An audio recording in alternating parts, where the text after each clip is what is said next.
we now finally have the full picture as to what to expect from the mean streets of Gadgetzan, and we know that the expansion launches this Thursday, or maybe Friday if you're in EU like me. That really doesn't give me much time to make more videos. As a result, we here at Hearthhead have decided that our final video offering before the expansion launches will be winners and losers.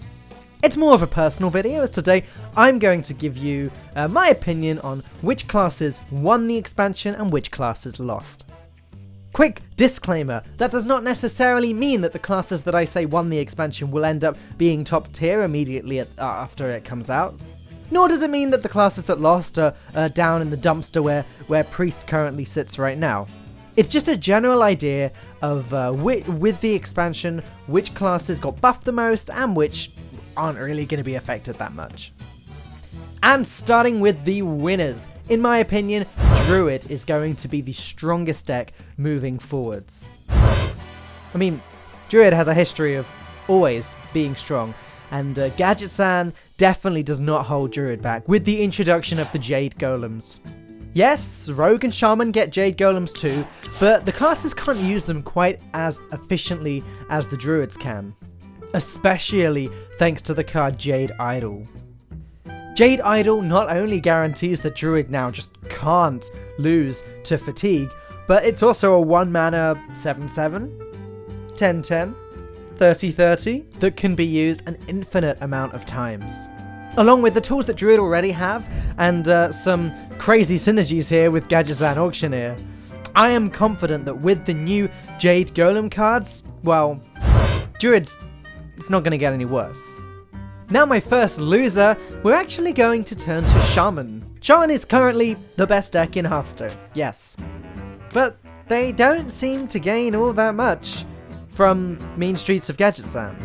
The legendary seems good, but slow. And in general, for Shaman, there doesn't seem to be that much to be excited about. It's no surprise that Blizzard didn't intentionally try and buff Shaman. But Shaman can't summon that many Jade Golems. I think that the current mid-range Shaman list is still going to be the strongest Shaman list even after the expansion comes out. My next winner actually has to be Priest. Priest has never ever been top tier, at least not that I can remember. And honestly, I can't say that it will be top tier after this expansion for certain either. However, you can't dispute the strength of Draconid Crusher, Dragonfire Potion, and, well, the new Priest tools in general. We've got the Cabal, Kazarkas, Reno Priest and Dragon Priest are both looking strong. We finally sort of have our Light Bomb replacement. And the potential for a 0-mana hero power could be pretty good. I'm not saying that Priest is going to be the best class there is, I'm just saying it might not be the worst class anymore. That's probably Rogue.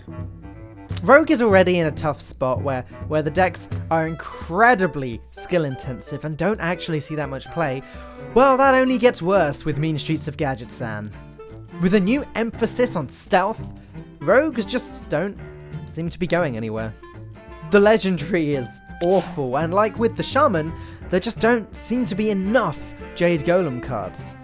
As you probably already know, in my opinion, the best new Rogue card in the set is the Counterfeit Coin. And while I think the card is great, I know that others aren't entirely sold on it. So who even knows if it's going to make it into the meta? Our third winner is going to be the Mage, with their new secret mechanics which have the potential to be as terrifying as Thing from Below. A new cheap board clear, and once again, Kazarkas. It's a class that I'm really excited to experiment with. I think there's a lot of variables that can be played with. Additional potential synergy comes from frozen cards granting buffs, the new pretty cool legendary and arcane missile spell. Mages have always been great at being versatile thanks to their very versatile hero power, and I think that it's going to be an interesting class moving forwards. My third loser is going to be Paladin. I think it will be fun to play the class, but the mid-range cards don't seem to be that mid-rangey. The problem with the cheap buff everything mechanic is it reminds me a little bit too much of the Mistcaller. Maybe I'm wrong. I hope I'm wrong. The legendary has potential, and there could be a new top tier aggressive deck, but there's no new support for Murloc Paladin, and nothing too amazing here. 3 classes left, and these aren't really winners or losers, they're all somewhere in the middle. I'm just kind of unsure about them. Some real potential, but I won't be convinced until I see results. Starting with the final Cabal class, let's talk about Warlock. Don't get me wrong, I think Reno Lock will be great until Reno rotates out. The class is definitely well suited for one-ofs. We know that's because of the Warlock hero power, allowing you to draw cards more consistently.